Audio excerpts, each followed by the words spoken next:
आज के हमारे जो मंच को सुशोभित कर रहे हैं हमारे आदरणीय दादा विनोद शंकर शुक्ल दादा, भैया के पिताजी हैं। और बड़ा अच्छा लगता है दोनों बाप बेटे मतलब कैसे मंच पर आते हैं, कविता पढ़ते हैं, बहुत ही सीखने को मिलता है। दादा बहुत हौसला बढ़ाते हैं और बड़ा हम आदर सीखते हैं। एक मतलब भैया के नाम करती हूँ और दादा के नाम एक शेर करती हूँ कि कुछ भी करो करो सही नीयत से दोस्तों, कुछ भी करो करो सही नीयत से दोस्तों, पहचान इंसान होती है सीरत से दोस्तों, पहचान इंसान होती है सीरत से दोस्तों।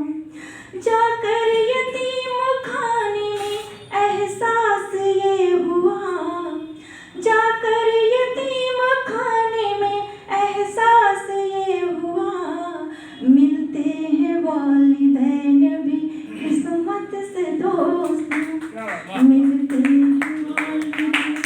तो योगेश भैया हमारे बहुत ही खुश नसीब हैं जो उनके पास पापा हैं। बहुत ही मैं चाहती हूँ कि भैया मुझे दीदी बनाएं। अच्छा ठीक, दीदी आप मुझे बुला लें। बगैर किसी भूमिका के थोड़ी सी तो बनानी ही पड़ेगी। जो दोनों लोग सम्मानित हैं, मधु दीदी और बेताब जी, दोनों को बधाई देता हूँ।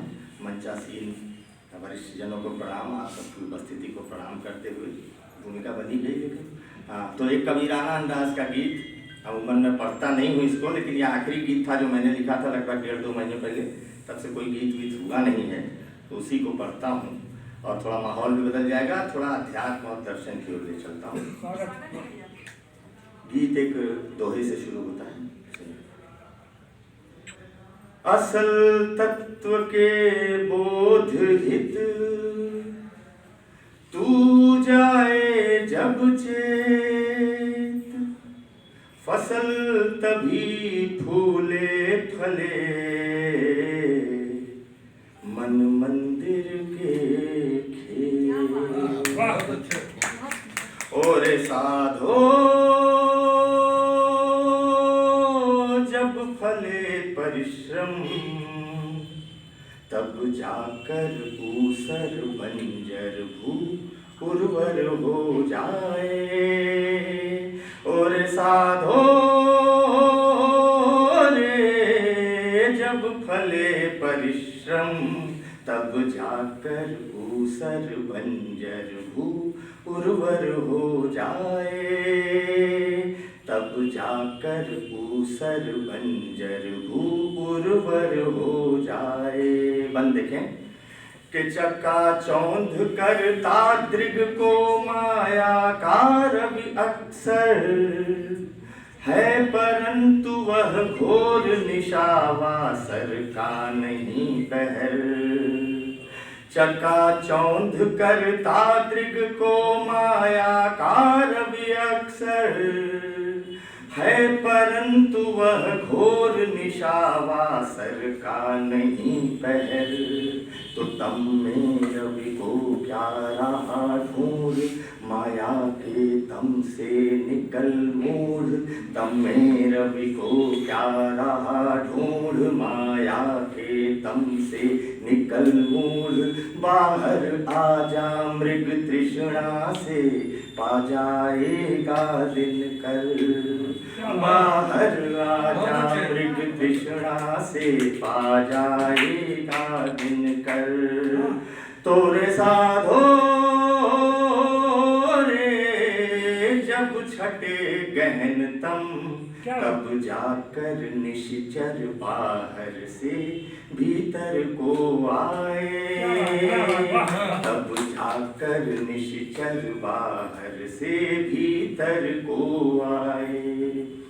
और गीत का दूसरा बंद, ये जो दुनिया है जमाना, ये सिर्फ उगते सूरज को सलाम करता है, हम सब भी बस ऐसे ही हैं।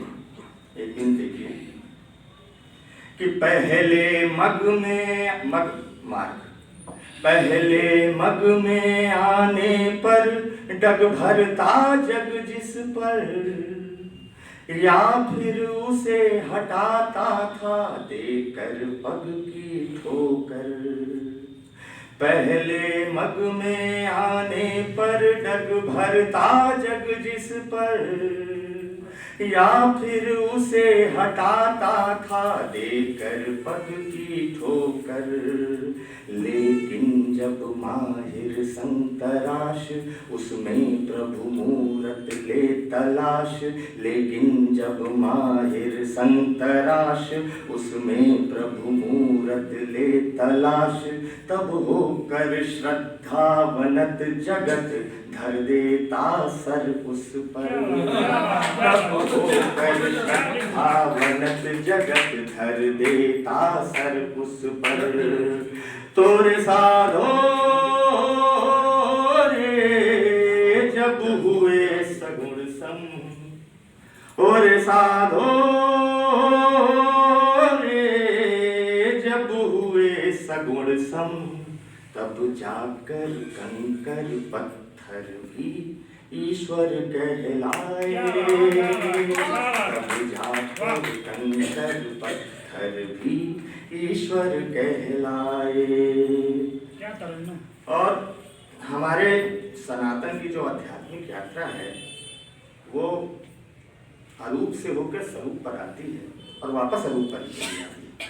ये लोग अपने जीवन के अंत समय रियलाइज करते हैं। मुझे लगता है मैंने पहले रियलाइज कर लिया, तभी ऐसा बंद में लिख गया। मैंने कैसे लिखा मुझे नहीं पता, ये सब चमत्कार है, बस अपने आप होता चला गया। सुनिए कि जिस स्वरूप के दरस हेतु जग भटके इधर उधर, यदि दरस न हो संदेह करे फिर उसके होने पर। कभी कभी वाकई में हमारे साथ वैसे, मैंने भी कहा कि भगवान नहीं, संदेह करते हैं। तो जिस स्वरूप के दरस हेतु जग भटके इधर उधर, यदि दरस न हो संदेह करे फिर उसके होने पर। तो तज शंका बता गए कबीर, वह निर्गुण सा वह बेशरीर। तज शंका बता गए कबीर, वह निर्गुण सा वह बेशरीर। वह है अरूप सा विद्यमान नश्वर तन के अंदर। वह है अरूप सा विद्यमान नश्वर तन के अंदर। तोरे साधो रे जब हटे मति भ्रम, तब जाकर नश्वर अंतर ही जगदीश्वर पाए। तब जाकर नश्वर अहम तब जाकर नश्वर अंतर ही जगदीश्वर पाए। तब जाकर निश्चर बाहर से भीतर को आए। तब जाकर कंकर पत्थर भी ईश्वर कहलाए। तब जाकर ऊसर बंजर भू उर्वर हो जाए।